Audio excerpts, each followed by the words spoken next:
Hello, everybody. Andrew Taylor here. Today, I have Janelle Watson in the office. So, this will be exciting. She works 3 days a week, which I thought was interesting. This is what I wanted to learn about. You work 3 days a week. You take care of your four kids. You're taking care of four kids on your days off. So you're really busy, and you're on track to make 400 sales and be a Hall of Fame producer. So thank you for coming in. Of course. Thanks for having me. Appreciate it. If we can start, can you just share your background, how long you've been selling, and how did you get into insurance? Absolutely. So I've almost been doing this a year and a half, and I come from an entrepreneurial background. Can you come a little closer? Yep. There you go. Okay. So I come from an entrepreneurial background. I've owned other businesses. I started in hospitality. I owned a bakery, and then I got into teaching, and then I had a startup. So I've always had that entrepreneurial spirit and knew what it took to have my own business. So when our startup wasn't lucrative, I had to look for my next opportunity, and I really didn't want a job. So I kind of fell into this, found it on Indeed, and kind of got fast-tracked through. Didn't realize that I had an option. I was told what to do, and I did exactly what I was told to do. And I think that's why I found success really quickly.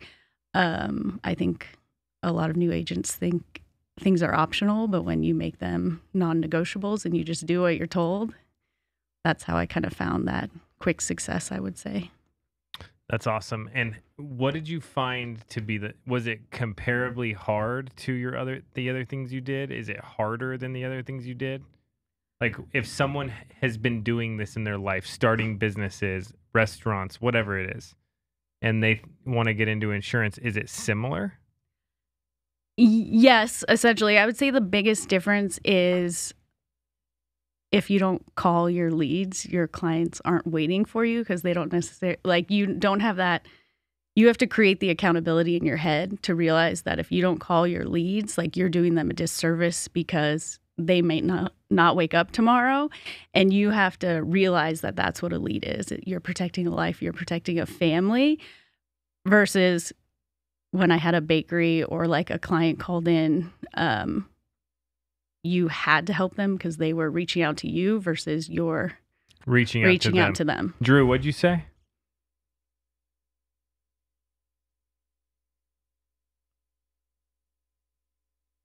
Oh, Drew's telling me that this was one of your fears, getting on camera and talking about everything, and that you're conquering it right now. Yes, and a huge reason why I'm here is because I'm pushing myself out of my comfort zone, and that's why I said thanks for the accountability, because now I have to rise to the expectations. Like, I'm on a Hall of Fame run, and now if I don't get that red jacket and I'm not at the Hall of Fame this dinner, is going on the internet, yeah. So what do you have to do to hit Hall of Fame by the end of the year? 140 more families. Okay, so you're gonna do it. Yep. And are you gonna do more than 3 days a week? So I'm gonna do whatever it takes. So essentially, it's not necessarily 3 days a week. I have my activity points, right? So I have to hit 2,000 activity points every single week to have worked a full week. So whether I do that in 2 days, 3 days, 4 days, I know that I worked a full week if I hit all 2,000 activity points. All right, let's talk about that. Because a lot of people are looking for, I think that you can also get consumed in this where you're busy, but you're not effective. And then you're not happy, even though you're making more sales. So a lot of people are looking for that balance. I love that. I've never heard this. Where'd you learn this? So a combination, like, I listen to so many podcasts, I listen to so many different people, and I take what works for me. Like, a lot of people on our team were only working part-time. Like, a lot of moms only work part-time and they're really successful. And I was like, cool, I'm going to work part-time. And then I started working part-time and my numbers dipped. And it was because just going part-time isn't going to do anything for you. I had to condense my full-time work week into part-time.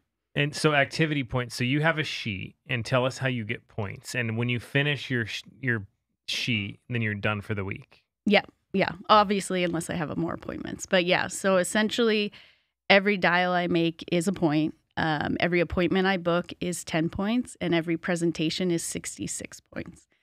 And I have to get through all 2,000 to have worked a full week. So an appointment is how many? 10. 10 point and a sale? So it's a presentation. Yeah, so you're not even so anyone watching this, she's not even tracking sales. You're just tracking activity. Correct. Yep. And does that take the pressure off of sales? Yes, absolutely. What if Because it's an activity game. As long as I hit all those points, like I know the numbers are going to be in my favor. Yeah. So what if you don't get any sales and all that activity? Has that ever happened? No, no, I no, it hasn't. But I feel like it's the compounding effect. Like sometimes I've had great weeks and not so great weeks, but it's like a compounding effect. And we always say like the field owes you. Like if I get 3 no's in a row, then I know my yeses are coming. And so it's just, I always say, just keep swimming. I like think about finding Nemo and Dory and just keep going. And as long as you keep moving and you keep putting in the activity, then the numbers will show up. That's awesome. So what is this like done for you? Has this been better than your other business ventures? Yes, because this fuels my passion for helping people and making a difference in the world, but it's also lucrative. Versus I have worked 16 hours a day, put my blood, sweat, and tears into things to make a difference, and was barely paying the bills. And then you can make money more. Hypothetically, if you made more money, you can help more people in other ways. Exactly. And I always tell myself that I was given a gift to have the wherewithal to find success. And so me not working to my full potential is doing other people a disservice because I can't give back if I don't work to my full potential to be able to provide for those who don't have the wherewithal to. Yeah. Now, did you think about quitting since all the other things failed? Like, were you like, I'm just going to go do, what were you going to go do? Before when I was trying Yeah. to find, well, actually, the odd thing about it was the opposite end of mortgage protection. I was going to start essentially purchasing people's homes before they went under and then selling them to real estate investors and doing that end of it. Wholesaling? Yeah. And my dad told me I would hate it because it would physically hurt me to take people's homes from them. And so when I look at it now from this perspective, I'm essentially allowing people to not lose their homes, which is a pretty cool thing to be able to do. Yeah, I've seen some of those wholesale deals. Crazy. I got some crazy stories about those. Yep. So if somebody's looking to do this, what do you think like they should look out for that might make it not work out for them? What do you think are some things that people would love about it? Because a lot of people, they're like looking for something else to do. Absolutely. So the biggest thing is, and like the reason I come and be around you guys and around other people who are being successful, because like you said, like I'm a dreamer. I've always leaped into anything and everything, any opportunity, and I've always like gone for it. And it's always just been like Janelle's doing her next thing, whatever it is. Like, and so I feel like being around people who have done it, I know I can do it. And so it's like following in their footsteps because you'll rise or fall to the expectations people have of you. And people close to me don't necessarily have very high expectations. So when I put myself around you guys, you now have these expectations of me and I will rise to those, if that makes sense. Yeah, that's awesome. Well, we know you're going to hit Hall of Fame. Yes. Yeah. Now, what do you see this as, like, as far as an opportunity for people that need to work from home or want to work from home? Can you talk about that a little bit? Because this is a new opportunity because pre-COVID, we didn't do this. Mm-hmm. After COVID, you're doing all of this from your computer. Yep. You're not going to people's houses. Yep. Yeah. 100% over the phone. So like, who does that open the door for to be able to do this? Yeah. I mean, it opens the door to everyone essentially, but what I've learned is this opportunity is good for everyone, but not everyone is good for this opportunity. And I think that you're looking for key factors in a person because you do have to be self-driven and self-motivated because like it's really easy to stop your activity, which is why my activity tracker keeps me accountable, is because after you've been told no a bunch of times in a row, or someone's yelled at you, hung up on you, or you went through your leads, to just stop. And if you don't have that drive or that why, like, and you have to have a why outside of like even your business goals. Like, what does making Hall of Fame do for me personally? Because obviously I'm not just doing it for the clout or the red jacket or whatever it is. I'm doing it because of what it does for my family and my future. And so if you don't have that why to keep driving you on the bad days, then you're going to get defeated really quickly. And don't get me wrong, when I first started, I quit in my head at least a dozen times. So you were talking to yourself and you're going, I want to quit.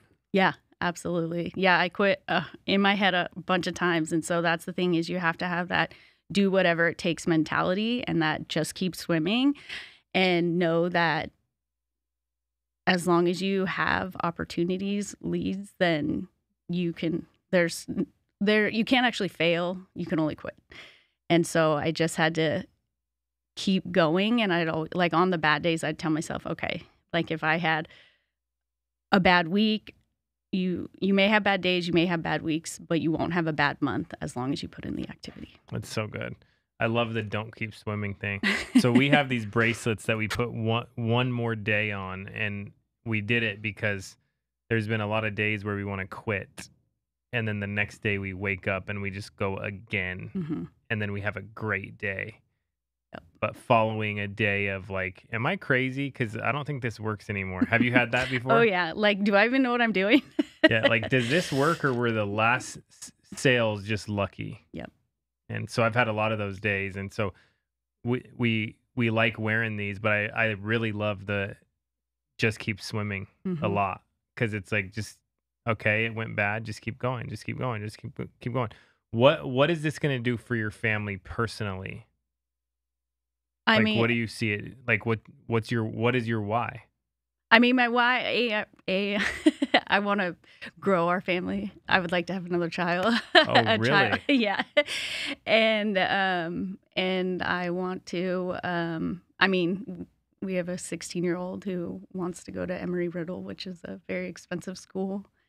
I would like to retire my partner so that he can start his own business, but he's the foundation of our family. What does he do? He works for Boeing. Nice. Mm-hmm. So he has a really good career, a very stable career, which is why I have the ability to not have to have that, because so I've been able to pursue my dreams, and I want him to give him the opportunity to do the same. That's awesome. That's cool. So when things get tough, that's what you think about. Absolutely. Yeah, that's legit. And can you tell us about your kids? You got 2 kids, and then you're also taking care of did you say niece and nephew? Your nieces. Yep. So in April, my nieces came. I flew out to Virginia, got my nieces, and they came to live with us, which was a huge adjustment. Going from little kids, we have my partner has a 8 and 16-year-old, and they're obviously very self-sufficient and easy. And so then when we all of a sudden had a crying baby back in the house, it changed a lot.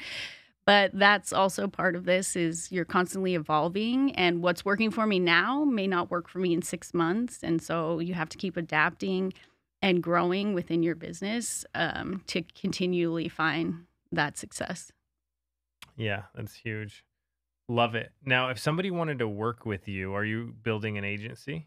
Yes. So Yeah. you help train and teach people and do the accountability tracker.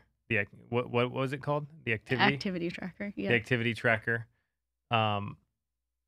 How could they reach you if they wanted to work with you? I mean, they can call me, Instagram, What's your Instagram? Janelle Watson. You want to spell it because your name's Yeah. spelled kind of weird. Yeah. It's JUNELLWATSON. Awesome. Now, if someone wanted tips on talking to customers, what kind of advice would you give them? Like, what have you learned about communicating with customers and leads? And have you found that there's a special lead that's better than other ones? Give us some tips on that. Absolutely. So the biggest thing is just be a human being. The person on the other end of the phone is also a human, and they want to be treated the same way you would want to be treated. And you got to find the problem you're trying to solve for them and the why they want it solved, and present them a solution. And it's pretty simple, as long as, like, I hit all the same points in every conversation, but not every conversation goes the same way, because obviously everyone's different.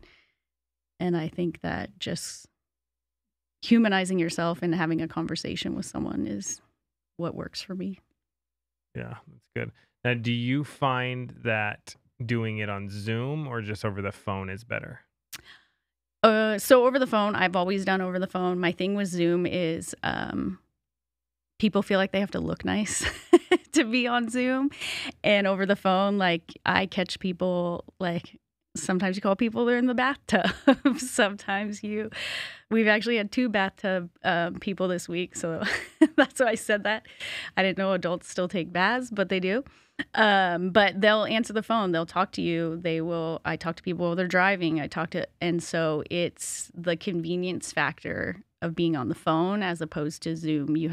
It's like you have to be prepared for It's good. a meeting. And you don't have any pushback on personal information or anything like that? No, no, but I mean, they're pretty easy to overcome. If they push back at the end, it's typically because they panic, and it's smoke and mirrors, because they're worried about you taking their money when they don't have it, essentially.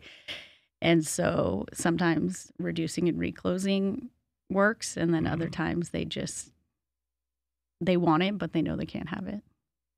So you're saying the objection might not be exactly like what they're saying it is. There's something beneath that if you dig a little bit deeper. Exactly. So you might go back and lower the price or lower the coverage or kind of give them an out. Mm-hmm. Yeah, there's a book, popular book, How to Win Friends and Influence People. Have you read that? I have not. There's a chapter in there about letting people save face, and it gives this story about somebody that goes to a store to return a shirt that had deodorant stains all over it. And then the clerk was like, "You can't take this, you wore this." And then got in a huge fight with the customer. The customer never came back. And then he gave another scenario of them going in, and the manager saying, "Someone, I don't know if you have a relative, somebody may have worn this, but it looks worn, and maybe you didn't know about it. But for that reason, we can't accept it." And it gave a completely different reaction of keeping a customer. So what you're doing there is you're just finding another way to make them comfortable, even though whatever the problem is, they might not be telling you the real problem, but you're just going, okay, let's find a different solution nicely. Is that kind of similar? Yep, exactly. Because no one wants to tell you they can't afford something. Yeah, for sure. And if it's okay if they can't, but just let's look at lower options. Exactly. And like sometimes, I mean, if someone can only afford $20 a month and it's a $5,000 policy, you best believe if $20 a month is a lot for them, that $5,000 is going to be life-changing for their family. That's good. That's really good. Any tips on recruiting people? Like, because this is a business known for recruiting and getting overrides and teaching people how to sell. But it can also be bad if you recruit the wrong people or don't set the right expectations. What's your advice on that? Well, I've been told time and time again, my business is not a charity because I want everyone to be successful and I want everyone to have the opportunity. but it is finding the people who, I don't know, like I have now a very specific recruiting strategy, because if I don't want to hang out with you, then I don't want you on my team, because otherwise it makes it really difficult to grow and to want to help you. And so I feel like that doesn't mean they won't be successful in this. They just might not be my agent.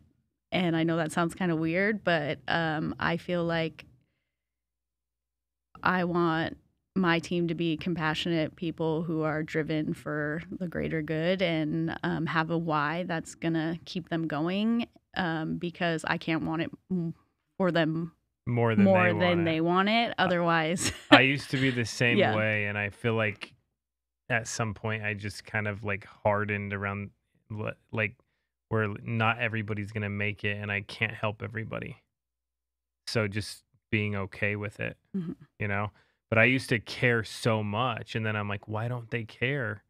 Like they're in this bad situation, but I'm more worried than they are, you Mhm. know. Mhm. But one thing that I learned that helped me is finding like-minded people that you get along with makes it an easy business to be in. And if somebody's a pain in the very beginning, then usually it's not going to end up working out. 100%. Have you found that? Yeah. Oh, yeah. Or like demanding or whatever from the start. Mhm. Yep. So now we put him through a gauntlet before before, like, because otherwise it was like, "You wanna do this? Okay, absolutely." There's no risk on my end, but the amount of time and effort it takes for me to help them is not worth it.